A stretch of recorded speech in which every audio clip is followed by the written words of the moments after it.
मैं सारिका आज आपके लिए लेकर आई हूँ साइंस से रिलेटेड इम्पॉर्टेंट क्वेश्चन जो अक्सर एग्ज़ाम में पूछे जाते हैं। फ्रेंड्स, अगर आपने साइंस से रिलेटेड हमारी पिछली वीडियो नहीं देखी हैं तो आप प्ले लिस्ट में जाकर उन्हें देख सकते हैं। और अगर आपने अभी तक हमारे चैनल को लाइक व सब्सक्राइब नहीं किया है तो प्लीज़ चैनल को लाइक व सब्सक्राइब ज़रूर करें। तो फ्रेंड्स, चलते हैं हमारे साइंस के इम्पॉर्टेंट क्वेश्चन की तरफ। तो हमारा पहला क्वेश्चन है, बायोलॉजी शब्द का सर्वप्रथम प्रयोग किसने किया? ठीक है, जो जीव विज्ञान शब्द है यानी जो बायोलॉजी शब्द है उसका सबसे पहले जो प्रयोग किया था 1801 में लैमार्क और टेवीरेनस ने किया था। यहीं पर एक क्वेश्चन और बनता है कि उपार्जित लक्षणों की वंशागति का जो सिद्धांत है वो किस वैज्ञानिक द्वारा दिया गया? तो वो वैज्ञानिक भी कौन है? लैमार्क। लैमार्क ने ही उपार्जित लक्षणों की वंशागति का सिद्धांत दिया। हमारा नेक्स्ट क्वेश्चन है, कौन सा एक प्राकृतिक रूप से फल पकाने वाला हार्मोन है? यानी जो फल पकते हैं वो कैसे पकते हैं? प्राकृतिक रूप से पकते हैं। लेकिन अगर आप कच्चे फलों को भी पकाना चाहते हैं तो उसमें हम किसका प्रयोग करते हैं? एथिलीन का प्रयोग करते हैं। तो एक प्राकृतिक रूप से फल पकाने वाला हार्मोन कौन होगा? एथिलीन। नेक्स्ट है, कौन सी सबसे छोटी कोशिका है यानी स्मॉलेस्ट सेल कौन सी है? वो है माइकोप्लाज्मा। नेक्स्ट है, टिटनेस रोग से शरीर का कौन सा अंग प्रभावित होता है? ठीक है, टिटनेस रोग। यहाँ पे हम देख लेते हैं कि जो टिटनेस रोग होता है वो घाव पर होता है, यानी किसी चीज़ से अगर कट जाए, ज़्यादातर अगर आप देखेंगे यदि लोहे से कट जाए, जंग लगी हुई चीज़ों से कट जाए, चाकू से कट जाए शरीर में, शरीर उससे घाव बन जाए और उस घाव में क्या होता है? बैक्टीरिया पनप जाता है। तो वो बैक्टीरिया क्या कर लेता है? वो व्यक्ति के लिए जानलेवा साबित हो जाता है। तो ये जो टिटनेस रोग होता है, अगर घाव बन गया है तो तुरंत टिटनेस का इंजेक्शन लगाना चाहिए। लेकिन अगर इनकेस टिटनेस रोग हो जाता है तो उससे मनुष्य का तंत्रिका तंत्र क्या होता है? प्रभावित हो जाता है। तो टिटनेस रोग से शरीर का कौन सा अंग प्रभावित होता है? तंत्रिका तंत्र, जिसे कहते हैं नर्वस सिस्टम। नेक्स्ट है, जोसेफ प्रिस्टले ने किस गैस की खोज की? तो जोसेफ प्रिस्टले जो हैं उन्होंने एक गैस की खोज की। देखिए, गैस तो वातावरण में पहले से ही मौजूद थी, लेकिन उन्होंने आइडेंटिफाई की कि जो ये सजीव हैं, जो ये जंतु हैं, जो मनुष्य हैं, जो ये ऑक्सीजन लेते हैं, इनके जीवन के लिए जो गैस आवश्यक है वो कौन सी है? ऑक्सीजन है। तो जोसेफ प्रिस्टले द्वारा किस गैस की खोज की गई? ऑक्सीजन की खोज की गई। नेक्स्ट है, क्वाशियोकोर और मैरास्मस रोग होता है। ये दोनों जो रोग होते हैं ये प्रोटीन की कमी से होते हैं। अगर क्वाशियोकोर और मैरास्मस रोग होते हैं तो इससे में बॉडी में क्या हो जाता है? बॉडी की जो वृद्धि होती है वो असंतुलित हो जाती है या ग्रोथ क्या हो जाती है? कम हो जाती है। तो ये दोनों रोग होते हैं प्रोटीन की कमी के कारण। नेक्स्ट है, कौन सा कार्बनिक यौगिक सबसे पहले खोजा गया? ठीक है, यानी प्रयोगशाला में ऐसा कौन सा ऑर्गेनिक कंपाउंड है जो कि खोजा गया? तो प्रयोगशाला में एक कंपाउंड था NH2CO, एक साथ लिखेंगे इसे NH2। तो ये जो एक यौगिक था इसको कहा गया यूरिया। तो प्रयोगशाला में सबसे पहले कार्बनिक यौगिक खोजा गया यूरिया। नेक्स्ट है, मानव शरीर का कौन सा अंग मुख्य रूप से टाइफाइड से प्रभावित होता है? जो टाइफाइड होता है मनुष्य को, उसका कौन सा अंग है जो उससे प्रभावित होता है? तो टाइफाइड जो मुख्यतः होता है वो गंदे पानी से होता है, संक्रमित भोजन से होता है, जिससे जो रोगी होता है उसके पेट में क्या होता है? निरंतर दर्द क्या होता है? चलता रहता है, वो दर्द बढ़ता रहता है। तो इससे मनुष्य का जो प्रभावित होता है अंग वो होता है आंतें, जिसे हम कहते हैं इंटेस्टाइन। तो टाइफाइड से प्रभावित होती हैं आंतें। नेक्स्ट है, डॉक्टर होमी जहांगीर भाभा का नाम विज्ञान के किस क्षेत्र से संबंधित है? जो डॉक्टर होमी जहांगीर भाभा हैं वो क्या हैं? एक पारसी परिवार से संबंध रखते हैं और मुंबई में इनका जन्म हुआ, लेकिन जो इनकी कीर्ति है वो सारे संसार में फैली हुई है। और भारत में अगर आप देखेंगे तो भारत को जो परमाणु शक्ति बनाने का श्रेय जाता है वो डॉक्टर जहांगीर भाभा को जाता है। इसीलिए जो इनका क्षेत्र है वो कौन है? परमाणु विज्ञान। तो डॉक्टर होमी जहांगीर भाभा का नाम विज्ञान के परमाणु विज्ञान से संबंधित है। नेक्स्ट है वन अनुसंधान संस्थान यानी फॉरेस्ट रिसर्च इंस्टीट्यूट FRI कहाँ स्थित है? वो है देहरादून में और इसकी स्थापना की गई 1906 में। नेक्स्ट है मधुमक्खी का पालन का अध्ययन कहलाता है। जो मधुमक्खी पालन होता है उनको किस प्रकार से रखा जाए, वो किस प्रकार से शहद बनाएंगी, किस प्रकार से उनको ज़्यादा हानि न पहुँचे, तो ये जो सारा अध्ययन कहलाता है वो कहलाता है एपीकल्चर। तो मधुमक्खी का पालन का अध्ययन कहलाता है एपीकल्चर। नेक्स्ट क्वेश्चन है हाइड्रोपोनिक्स का संबंध है। तो मैं पहले आपको बता दूं कि हाइड्रोपोनिक्स क्या होता है। हाइड्रोपोनिक्स के अंतर्गत क्या होता है, जब हम पौधों को उगाते हैं या पौधों की ग्रोथ करते हैं तो उसके लिए हमें मिट्टी की आवश्यकता नहीं होती है। हम पानी में ही इतने जो पौधे के लिए आवश्यक मिनरल्स होते हैं हम उनको मिला देते हैं। तो हाइड्रोपोनिक्स वो होते हैं जो बिना मिट्टी के भी पौधों की वृद्धि की जाती है, जिसके अंतर्गत। नेक्स्ट है मनुष्य का वैज्ञानिक नाम है। तो मनुष्य का जो वैज्ञानिक नाम है वो है होमो सेपियंस। मैंने बताया था आपको जैसे कि पिछली वीडियो में कि जो वैज्ञानिक नाम रखे थे वो किसने रखे थे, द्विनाम पद्धति किसने दी थी? कैरोलस लिनियस ने। तो उन्होंने क्या नाम दिया है मनुष्य को? होमो सेपियंस। नेक्स्ट है कोशिका का ऊर्जा गृह यानी power house of the cell किसे कहा जाता है? तो वो है माइटोकॉन्ड्रिया। माइटोकॉन्ड्रिया कहाँ पाया जाता है? सेल के अंदर पाया जाता है और इसे कहा जाता है सेल का पावर हाउस। नेक्स्ट क्वेश्चन है ATP से क्या तात्पर्य है, यानी जो ATP है उसका फुल फॉर्म क्या है? ये क्वेश्चन में डायरेक्ट पूछा जाता है कि ATP का फुल फॉर्म क्या होता है। तो जो ATP होता है वो सजीव कोशिकाओं में पाया जाता है और ऊर्जा का वाहक होता है और इसका जो पूरा नाम होता है वो है एडिनोसिन ट्राइफॉस्फेट। नेक्स्ट है ट्रैकोमा नामक रोग से मनुष्य का कौन सा अंग प्रभावित होता है? जो ट्रैकोमा नामक रोग होता है वो बैक्टीरिया के संक्रमण से होता है, मनुष्य की आंख को इन्फेक्ट करता है। अगर आपको ध्यान हो तो 2017 में भारत सरकार ने कहा कि भारत ट्रैकोमा जो बैक्टीरिया संक्रमण है इस रोग से मुक्त हो चुका है, यानी भारत में ट्रैकोमा नामक रोग क्या हो चुका है? समाप्त हो चुका है। नेक्स्ट है विटामिन सी का रासायनिक नाम है। जो विटामिन सी है खट्टे पदार्थों में पाया जाता है, खट्टे फलों में पाया जाता है, उसका रासायनिक नाम क्या है? Ascorbic acid. नेक्स्ट है सबसे बड़ा एवं भारी स्तनी कौन सा है? जो सबसे बड़ा और भारी हो पृथ्वी पर वो कौन है? ब्लू व्हेल है। बहुत बार एग्जाम में पूछा जाता है ये। नेक्स्ट है ग्रहों की गति के नियम किसने प्रतिपादित किए? तो जो केपलर हैं, इसका आंसर क्या है? केपलर जो हैं उन्होंने बताया कि सौर मंडल में ग्रहों की गति किस प्रकार होती है, इसी से रिलेटेड इन्होंने 3 नियम दिए। तो बहुत बार एग्जाम में पूछा जाता है ये क्वेश्चन कि ग्रहों की गति का नियम किसने दिया? तो किसने दिया? केपलर ने। नेक्स्ट क्वेश्चन है एम्स का पूरा नाम है, यानी एम्स आपने सुना होगा, अखबारों में पढ़ा होगा, तो वो शॉर्ट फॉर्म में दिया रहता है। तो यहाँ पर क्वेश्चन है कि एम्स का पूरा नाम क्या है? एम्स का पूरा नाम है all India institute of medical science. Bharat में अगर आप देखेंगे तो सबसे जो पुराना एम्स है वो दिल्ली में स्थित है और इसकी जो आधारशिला रखी गई वो 1952 में रखी गई। उत्तराखंड के ऋषिकेश की अगर हम बात करेंगे तो एम्स की एक शाखा यहाँ पर स्थापित की गई 2012 में। नेक्स्ट है कोशिका की खोज की, यानी कोशिका की खोज किसने की? सेल की खोज किसने की? तो वो थे रॉबर्ट हुक। यहीं पर आप ध्यान दे दीजिएगा कि कोशिका विज्ञान के जनक के रूप में भी रॉबर्ट हुक को जाना जाता है, यानी कोशिका की खोज और कोशिका विज्ञान के जनक कौन कहलाते हैं? रॉबर्ट हुक कहलाते हैं। नेक्स्ट है पारिस्थितिकी में किसके पारस्परिक संबंधों का अध्ययन किया जाता है? पारिस्थितिकी यानी कि इकोलॉजी में किसका अध्ययन किया जाता है?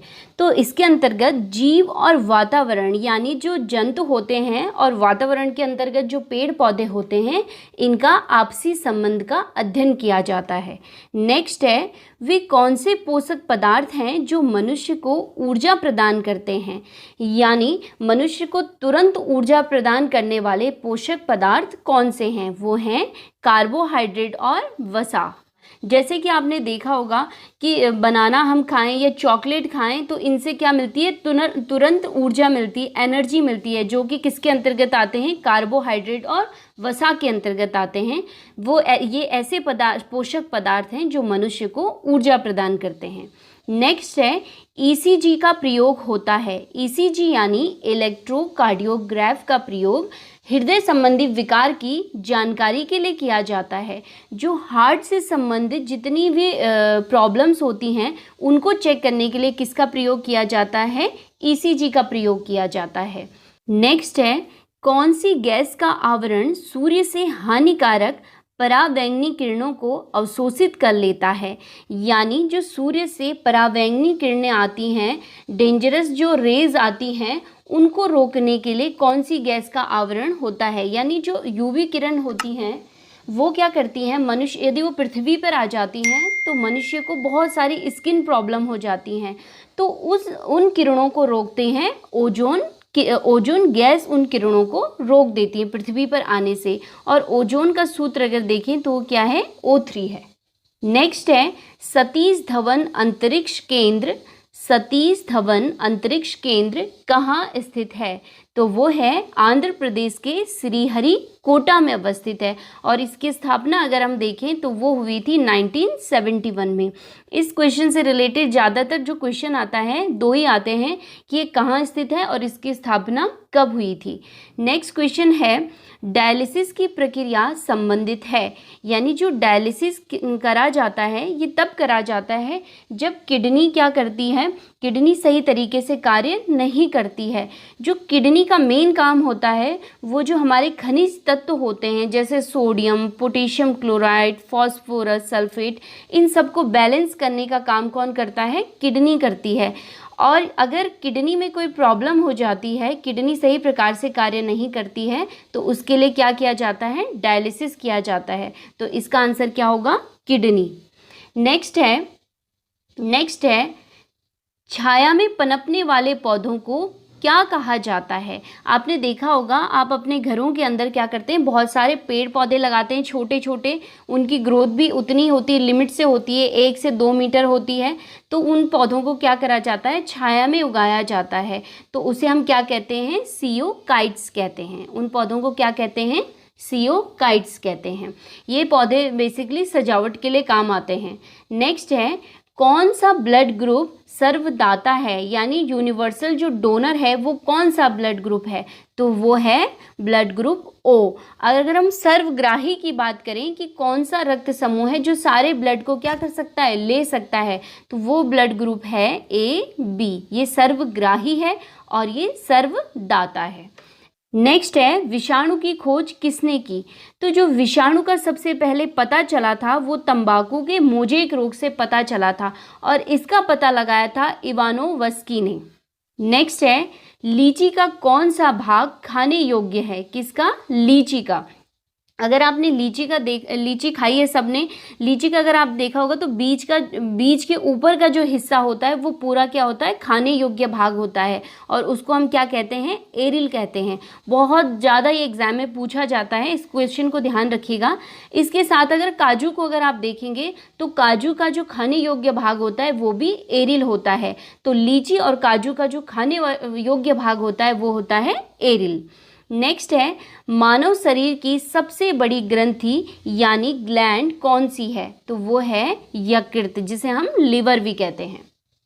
नेक्स्ट है, नेत्र दान में आंख का कौन सा भाग दान किया जाता है? ध्यान रखिएगा, दान करने की बात की गई है। जो आइज डोनेट की जाती हैं उसकी बात की जा रही है। तो आंख का कौन सा भाग है? वो है कॉर्निया। कॉर्निया आंख का ऐसा भाग है जिसको क्या किया जाता है? दान किया जाता है। नेक्स्ट है, स्वस्थ मनुष्य के रक्त का पीएच मान यानी पावर ऑफ हाइड्रोजन होता है तो वो होता है 7.4 होता है।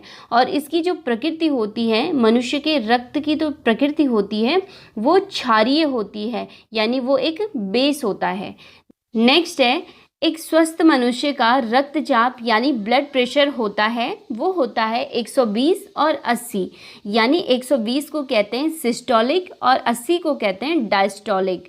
इन दोनों के बीच क्या होता है, इन दोनों के अराउंड क्या होता है, एक स्वस्थ मनुष्य का ब्लड प्रेशर होना चाहिए। नेक्स्ट है, उच्च रक्तचाप यानी हाई ब्लड प्रेशर की अवस्था को क्या कहते हैं।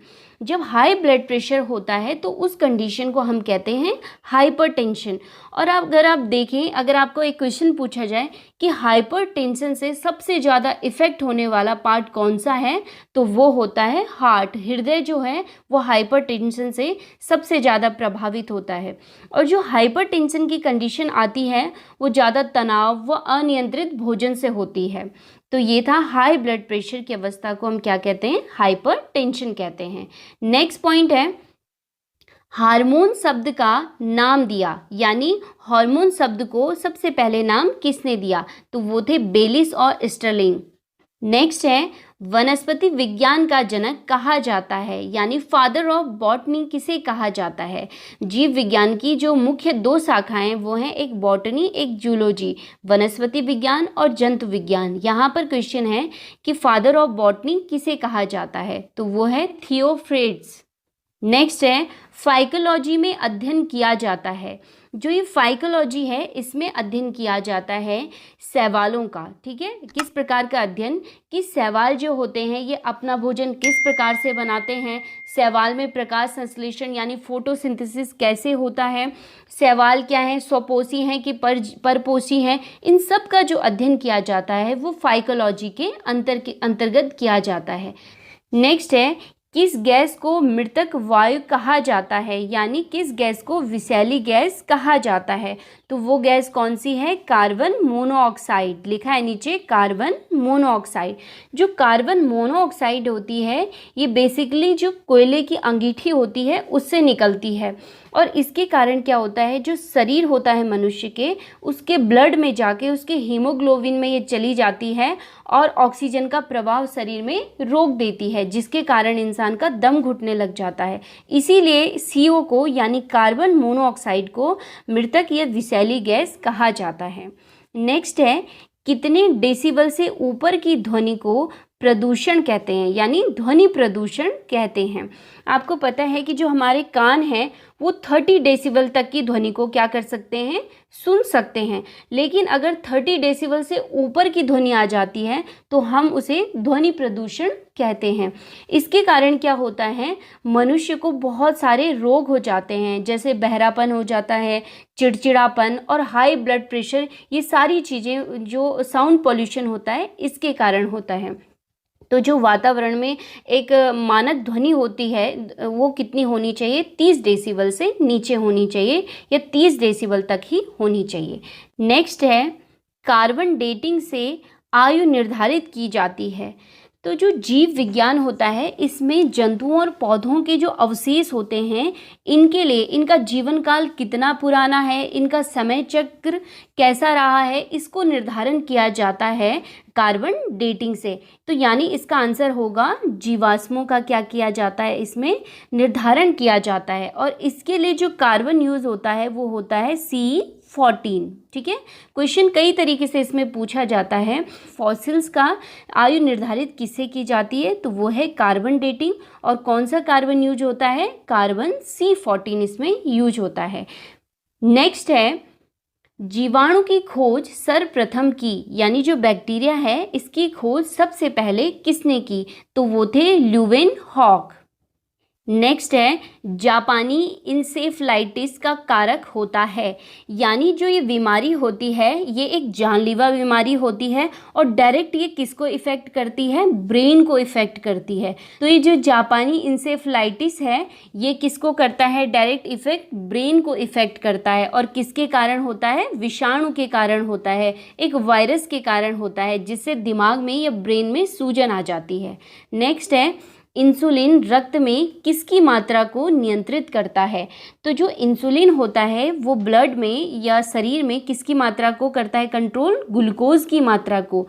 तो जो डायबिटीज़ में प्रयुक्त होता है वो इंसुलिन ही होता है बॉडी में ग्लूकोज की मात्रा को कंट्रोल करने के लिए। नेक्स्ट है, वह पदार्थ जो सामान्यतः खाद्य संरक्षण में प्रयोग होता है। ठीक है, खाद्य संरक्षण में प्रयोग होता है, तो वो कौन सा पदार्थ है जो जिसके कारण हम क्या करते हैं, जैसे आपके किचन में अगर आप देखेंगे चटनी, अचार, मुरब्बा, फल है, फलों का जूस है, हम इनको किस प्रकार से संरक्षित रख सकते हैं, लॉन्ग टाइम तक इसको चला सकते हैं। तो वो जो पदार्थ है वो है बेंजोइक अम्ल। ठीक है, तो इसको सामान्यतः यूज किया जाता है खाद्य संरक्षण के रूप में। नेक्स्ट है, वायुमंडल में CO2 यानी कार्बन डाइऑक्साइड की उपस्थिति कितनी है? यानी जो हमारा एटमॉस्फेयर है उसमें कार्बन डाइऑक्साइड का जो परसेंटेज है वो कितना है? तो वो है 0.03%। ध्यान रखिएगा इस चीज़ को, 0.03% है। अगर आप एटमॉस्फेयर में देखें तो सबसे ज़्यादा जो गैस होती है वो कौन सी है? नाइट्रोजन गैस होती है। ठीक है, और कितने परसेंट होती है लगभग एटमॉस्फेयर में? 78% होती है। और उसके बाद वायुमंडल में ऑक्सीजन गैस पाई जाती है जिसका परसेंट लगभग 20% होता है। नेक्स्ट है, गाय भैंसों से अधिक दूध प्राप्त करने के लिए किस हार्मोन का इंजेक्शन लगाया जाता है? अगर आपने देखा होगा जो गाय भैंस हैं उनसे ज़्यादा से ज़्यादा दूध प्राप्त करने के लिए लोग इंजेक्शन का प्रयोग करते हैं। वो एक हार्मोन होता है। ठीक है, कौन सा हार्मोन होता है? ऑक्सीटॉक्सिन नाम का एक हार्मोन होता है जिससे गाय और भैंसों से अधिक दूध प्राप्त होता है। नेक्स्ट है, एलिसा टेस्ट का प्रयोग किया जाता है, यानी ऐसी कौन सी बीमारी है जिसकी जांच के लिए एलिसा टेस्ट करवाना पड़ता है? तो वो है एड्स की बीमारी की जांच के लिए, एड्स के रोग का पता करने के लिए एलिसा टेस्ट करवाया जाता है। एड्स की फुल फॉर्म भी कई बार एग्जाम में पूछी जाती है कि एड्स का पूरा नाम क्या है। इसका पूरा नाम है एक्वायर्ड इम्यून डेफिशिएंसी सिंड्रोम। तो आप ध्यान रखिएगा इन सारे पॉइंट्स को। नेक्स्ट है, वसा में घुलनशील विटामिन है जो फैट में सॉल्युबल होते हैं, वो कौन से विटामिन है? आप लोग बहुत ज़्यादा कंफ्यूज करते हो क्योंकि ऑप्शन में सारे तो आएंगे नहीं, एक एक करके ऑप्शन आते हैं इसमें। तो आप इसको याद कर सकते हैं कि जो फैट में घुलनशील विटामिन होते हैं वो एडेक होते हैं, यानी ADEK। ठीक है, वो 4 विटामिन हैं जो वसा में घुलनशील होते हैं। यहीं पर अगर आप देख लेंगे जल में घुलनशील विटामिन होते हैं जो बी समूह के विटामिन होते हैं, जैसे B1, B2, B5, B12, ये सारे विटामिन प्लस विटामिन C, ये सारे किस में घुलते हैं? जल में घुलते हैं। और ध्यान रखिएगा जो वसा में घुलनशील विटामिन होते हैं इनको अत्यधिक मात्रा में नहीं लेना चाहिए क्योंकि ये जल्दी से बॉडी से बाहर नहीं निकलते हैं। लेकिन जो जल में घुलनशील विटामिन होते हैं उनको अगर उनकी मात्रा ज़्यादा भी हो जाती है तो उससे कोई प्रॉब्लम नहीं होती है क्योंकि यूरिन इत्यादि के माध्यम से शरीर से बाहर आ जाते हैं। तो ये थे वसा में घुलनशील vitamin A, D and K। तो फ्रेंड्स ये थे हमारे साइंस से रिलेटेड कुछ इम्पॉर्टेंट क्वेश्चन। आई होप आपके आने वाले एग्ज़ाम में ये आपको हेल्प करेंगे। तो फ्रेंड्स चलते हैं, तब तक आप इन क्वेश्चन को देखिए। मिलते हैं हम नेक्स्ट वीडियो में एक न्यू टॉपिक के साथ। तब तक के लिए धन्यवाद।